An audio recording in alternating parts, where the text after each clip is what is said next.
चलना चाचा।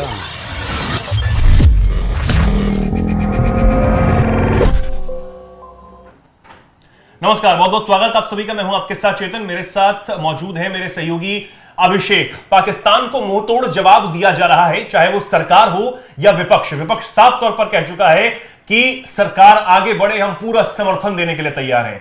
सिर्फ विपक्षी नहीं, देश का बच्चा बच्चा सरकार के साथ है और यह कह रहा है कि पाकिस्तान को सबक सिखाओ, जो होगा देखा जाएगा।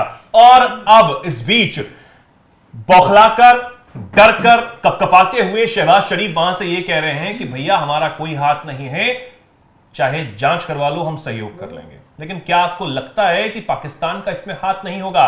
पाकिस्तान का हर उस आतंकी हमले में हाथ है जो भारत में हुआ है। लेकिन इस बीच मुख्यमंत्री उमर अब्दुल्ला ने शहबाज शरीफ को मुंह तोड़ जवाब दे दिया है। जी हां, सही सुन रहे हैं आप, शहबाज शरीफ को मुंह तोड़ जवाब दिया है। क्या कहा है मेरे सहयोगी अभिषेक आप तक पहुंचाएंगे। देखिए, इस पूरे मसले के बाद 22 तारीख में जब ये मसला हुआ, ये हत्याकांड पाकिस्तान की तरफ से किया गया, उसके बाद टीआरएफ ने इसकी जिम्मेदारी ली। पाकिस्तानी सरकार की तरफ से 1.5 दिन लग गया कोई प्रतिक्रिया आने में। मतलब उन्होंने जो दुख जाहिर किया वो 1.5 दिन बाद जाहिर किया। अगर उनकी इसमें, इस पूरी घटना में उनका हाथ नहीं था तो शुरुआत में आकर कहते थे कि हमने हमला नहीं किया है। लेकिन खैर छोड़िए, अब जब भारत सरकार का जो शिकंजा पाकिस्तान के ऊपर कसा, उसके बाद शहबाज शरीफ प्रधानमंत्री पाकिस्तान का खुद निकलकर सामने आते हैं और कहते हैं कि हम एक पारदर्शी और तटस्थ जांच के लिए तैयार हैं।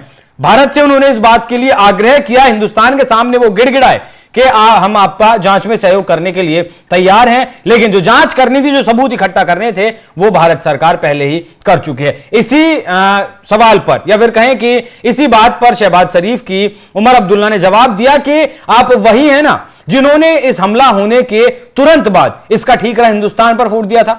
इसका ठीकरा आपने फोड़ा था भारत के प्रधानमंत्री के ऊपर के राजनीतिक लाभ लेने के। कहीं प्रधानमंत्री नरेंद्र मोदी ने ही तो ये हत्याकांड नहीं करवाया, निर्मम हत्याएं नहीं करवाई हैं। मतलब चेतन, देखिए कि जिस देश को मतलब अपनी कंडोलेंस जाहिर करनी चाहिए थी, अपनी संवेदनाएं व्यक्त करनी चाहिए थी, वो देश पहले हिंदुस्तान के ऊपर इसका सारा ठीकरा फोड़ देता है। हालांकि कौन नहीं जानता कि 47 में कश्मीर में इन्होंने क्या कुछ किया था।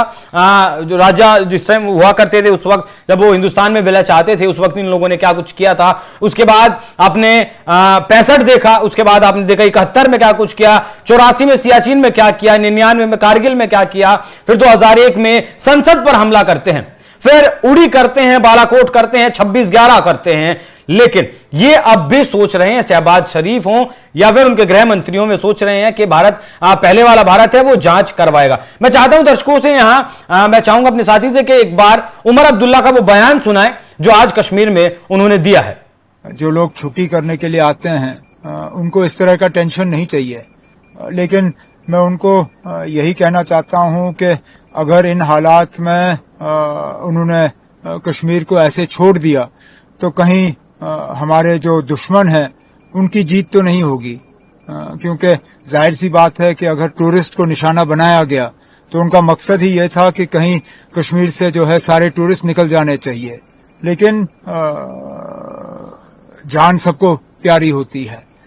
तो मेरी तो सिर्फ उनसे यही मोतबाना अपील होगी कि हालात को देखिए और उसके बाद फैसला।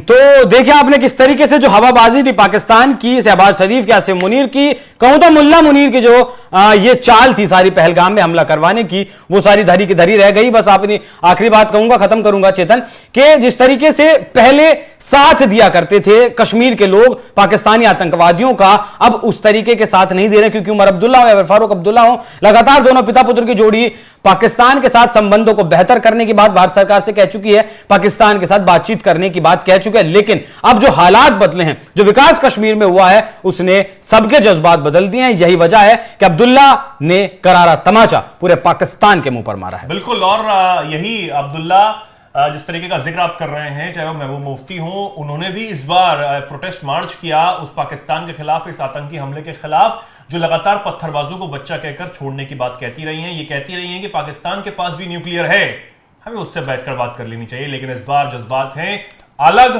क्योंकि निहत्थों पर वार किया गया है, मासूम सैलानियों पर वार किया गया है। पाकिस्तान को भुगतना तो पड़ेगा। चलिए अभिषेक, बहुत बहुत शुक्रिया आपका हमारे साथ जुड़ने के लिए। हमारे दर्शक उमर अब्दुल्ला के इस बयान पर क्या कुछ कहेंगे कमेंट सेक्शन में लिखें और जुड़े रहें, देखते रहें एनएमएफ न्यूज़। नमस्कार।